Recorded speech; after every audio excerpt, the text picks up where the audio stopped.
Let's join Dad Arthur, Mom Ellie, their children Max, Lily, and magical dog Barley in their new adventure in Dream Garden. Today they're taking on the Chronos-Vine, a frantic weed that has turned a group of dreams into a racing nightmare. The Dream Gardener and the Chronos-Vines. Part 1. The Accelerated Nightmare. A soft golden light filtered through the curtains of the van, signaling the end of their rest following the rescue of young Leo. Barley was the first to stir, his ears pricking up at a strange, high-frequency hum that seemed to be accelerating the very pulse of the dream garden. Arthur brought the van to a silent halt beneath the sweeping branches of the great silver willow. Celestian, the Garden of Dreams gardener, was already waiting, but his posture was far from peaceful. The ancient dream gardener, usually a pillar of quiet strength in his cloak of living petals, was now a blur of motion. His movements, usually deliberate and slow, were frantic and panicked. He clutched his pruning shears, but he was swinging them wildly at a terrifyingly fast pace, struggling to keep back a thick, pulsating mass of gray-green vegetation that was aggressively overtaking the center of the garden. "It's too fast," Celestian rasped, his voice strained and crackling. He didn't even look up as the family stepped out of the van. He threw his weight against a massive, pulsating vine, but it simply recoiled and snapped back with even greater force. "The garden is full of weeds, yes, always, but this is the Chronos-Vine." Ellie moved closer to her husband, automatically pulling Max and Lily toward her. "It's moving," she whispered, her eyes wide. It wasn't just growing, it was accelerating. The family watched as a thin, gray tendril of the Chronos-Vine launched itself toward a nearby cluster of translucent dream bubbles. The vine moved not like a plant, but like a whip, snapping through the air. As its teardrop-shaped leaves touched the bubbles, the small, peaceful figures inside the bubbles began to move in a frantic, terrifying blur. A woman was seen running a marathon in seconds. A man was eating a meal so quickly he was nearly choking. The vine didn't erase the dream. It stole the time within it. "A collective anxiety has rooted here," Celestian explained, breathing heavily. He wiped his brow, which was already damp with sweat that evaporated instantly in the charged air. "This is a fear that has gripped hundreds of children simultaneously. The fear of missing out. The panic of the ticking clock. They believe that if they are not moving faster than everyone else, they will be left behind in the dark." The vine itself was hypnotic. Its stems were thick and ribbed, glowing with a restless, fluctuating light that shifted from an angry, pulsating gold to a warning red, resembling the numbers on a frantic digital timer. It didn't just grow along the ground. It sought out the dream bubbles, the safe spaces of the children, and choked them, merging them into one giant, shared catastrophe. Arthur looked at the map on the van's dashboard. The ink, usually a warm, guiding gold, was now a jagged, vibrating crimson. "It's taking over an entire sector," he said, his voice grim. "If we don't stop it, it will create a permanent loop of anxiety. The entire garden will become an engine of rush." Barley, usually so composed, was pacing. He sniffed at the fast-moving vine, his ears flat against his skull. He let out a low, uneasy whoof, and for a moment, the golden light of his fur flickered as if in competition with the red light of the vine. "Are we definitely going?" Ellie asked, her maternal protectiveness warring with her sense of duty. "They don't know us inside. It's a shared nightmare, hundreds of children in a frenzy." "They don't need to know us," Max said, surprising his parents. He was gripping his sister's hand tightly. "They just need someone to make them stop. Like you make me stop when I'm running too much." Arthur smiled gently. "We'll make them stop. We are the wheelers. Finding people who are lost, no matter how fast they are moving, is what we do." They approached the central mass of the Chronos-Vine. The vegetation was almost vibrating, creating a low, dissonant hum that set their teeth on edge. At the heart of the mass, a cluster of dream bubbles had been fused together into one pulsating amorphous sphere. It was the entry point into the collective nightmare. Celestian paused his frantic pruning for a moment. Remember, in the realm of the Chronos-Vine, speed is their god. To defeat it, you must not outrun it. You must show them a different way. The four wheelers, Arthur, Ellie, Max, and Lily, joined hands in a tight circle. Barley pressed his nose against Max's palm, locking the dog into the circle. Simultaneously, they all placed their free hands onto the pulsating red light of the Chronos-Vine. The sensation was not a burn, but a powerful, overwhelming force of kinetic energy. It felt like sticking their hands into a hurricane. The charged air of the garden exploded around them, not with sound, but with a rush of accelerated momentum. The ground beneath their feet seemed to dissolve into a vortex of rushing gold and angry red light. The fragrance of the garden vanished, replaced by the sterile, metallic smell of high-speed electricity and aging clockwork gears. The wheelers were pulled, together, into the swirling heart of the nightmare. They were committed now. They were entering the world where time had gone mad, leaving their safe wander wagon behind as they stepped into the abyss of the rushing dark. The Dream Gardener and the Chronos-Vines, Part 2, The Hallway of Racing Shadows. When the wheelers opened their eyes, the lush, fragrant air of the garden was gone. They were standing in a place that defied the laws of architecture and physics. They were inside a colossal, vertical shaft that seemed to stretch into infinity both above and below. This was the heart of the collective nightmare, the great corridor of deadlines. The walls were not made of stone or brick, but of a dizzying mosaic of ticking clock faces, frantically turning gears, and blurred calendars where the pages flipped so fast they sounded like a swarm of angry bees. Spiral staircases, narrow and without railings, wound around the central void like the double helix of a stressed DNA strand. "Don't look down," Arthur commanded, his voice tight. He gripped the cold, vibrating metal of a staircase railing. They weren't alone. Thousands of children, all wearing various pajamas that looked faded and worn, were sprinting up the stairs. Their faces were masks of pure exhaustion and terror. They didn't speak.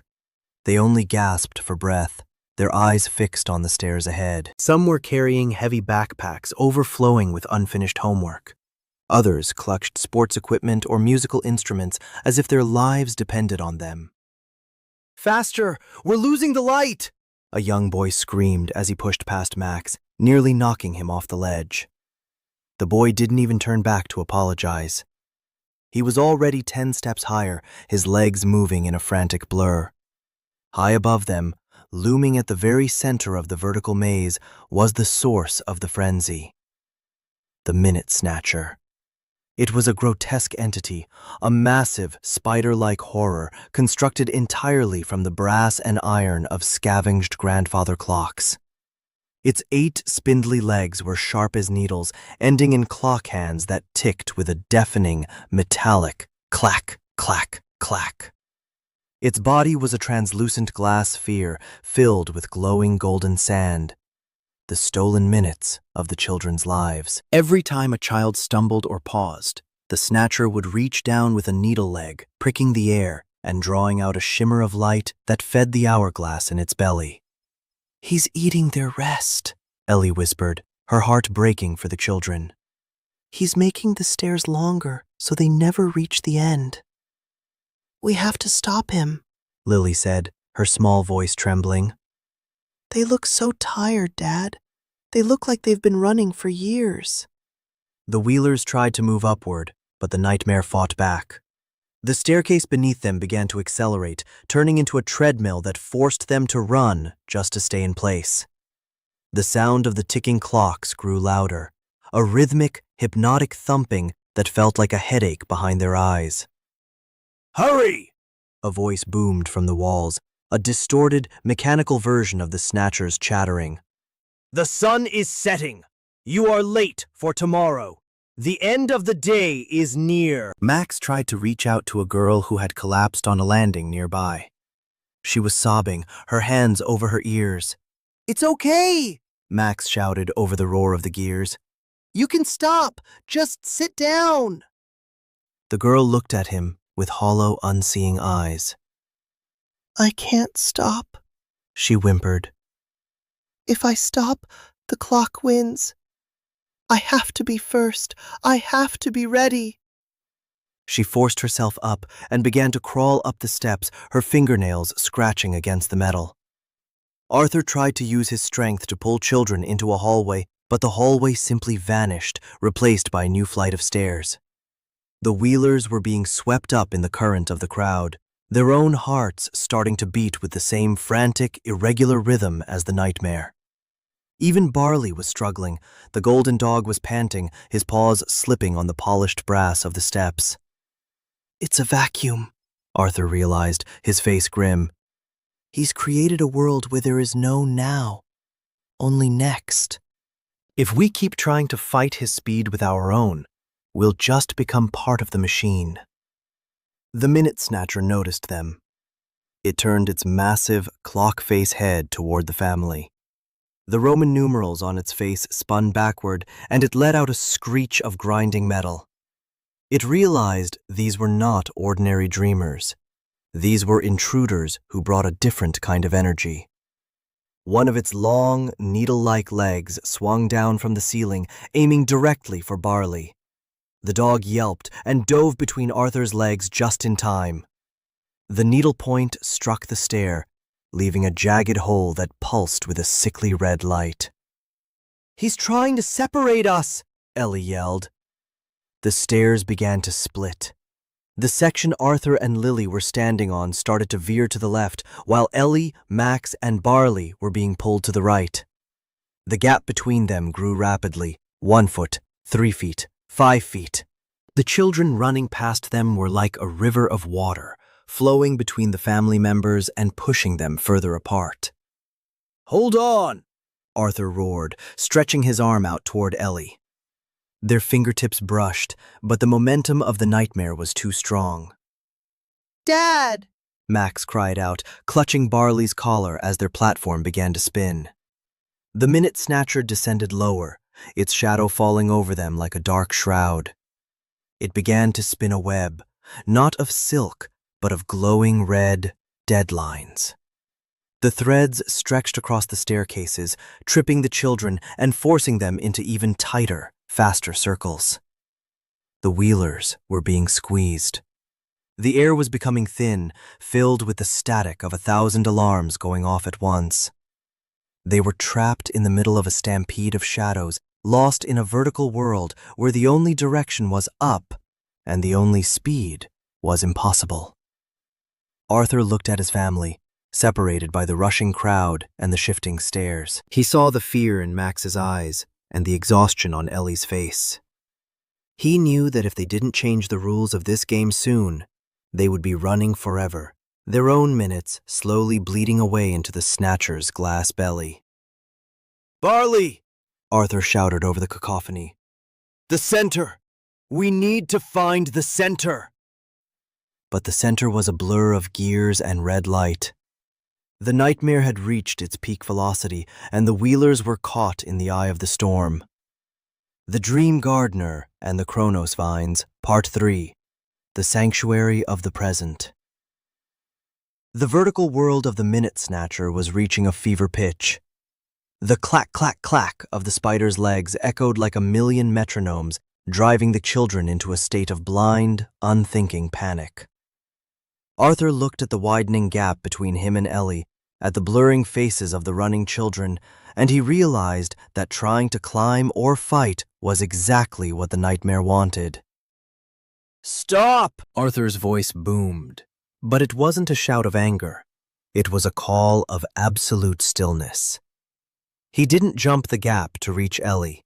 Instead, He simply sat down. Right there, on the vibrating, accelerating metal step of the staircase, he crossed his legs and closed his eyes. "Arthur?" Ellie called out, her voice trembling as she fought the current of the crowd. Then she understood. She grabbed Max's hand and lowered herself onto the spinning platform, beckoning Lily to do the same. "Everyone, sit," Ellie commanded softly. "Don't look at the clocks. Don't look at the stairs. Just look at each other." The effect was immediate. The wheelers formed two small islands of stillness in a river of frantic motion. The children rushing past stumbled, confused by the sudden obstacle of people who weren't running. The Minute-Snatcher let out a dissonant screech, its needle legs twitching in irritation. It thrived on momentum, and the wheelers were creating a friction it couldn't calculate. "Barley now," Arthur whispered. "Show them what now feels like." Barley didn't bark. He didn't run. He walked slowly to the center of the gap between the two separated platforms. In this world of dreams, the dog's paws found purchase on the thin air itself. As he sat down, his golden fur didn't just glow. It began to radiate a thick, honey-like warmth. Barley closed his eyes and began to breathe. Deep, slow, rhythmic breaths. With every exhale, a soft, golden mist poured from his coat. This wasn't the sparkling dust of the scent trail. This was the mist of slowness. It smelled of sun-warmed stones by a river and the heavy, lazy air of a Sunday afternoon. From the golden mist, objects began to materialize, summoned by Barley's magic and the family's collective will. First came a heavy, chipped ceramic teapot and a lot of mismatched cups. Arthur reached out, and even though the platforms were feet apart, the space between them seemed to fold and shorten. He took the teapot and began to pour. The liquid wasn't just tea, it was a shimmering, amber decoction of peace. A young girl, the one who had been crawling earlier, stopped. She stared at the steam rising from Arthur's cup. The scent of chamomile and honey hit her, and for the first time in the nightmare, she stopped looking up at the next step. She looked at the tea. "Would you like some?" Ellie asked, her voice a calm anchor in the storm. The girl hesitated, then sat down. As her weight hit the step with the intention of resting, the ticking clock face beneath her feet shattered, revealing soft, green moss. The Minute-Snatcher roared, lunging downward with a needle leg. But as the leg entered the mist of slowness, it began to move through the air like it was trapped in thick syrup. Barley continued his work. He nudged a small wooden wand with his nose, and a cloud of giant, iridescent soap bubbles began to float from it. They didn't pop. They drifted lazily, catching the frantic red light of the clocks and turning it into soft rainbow hues.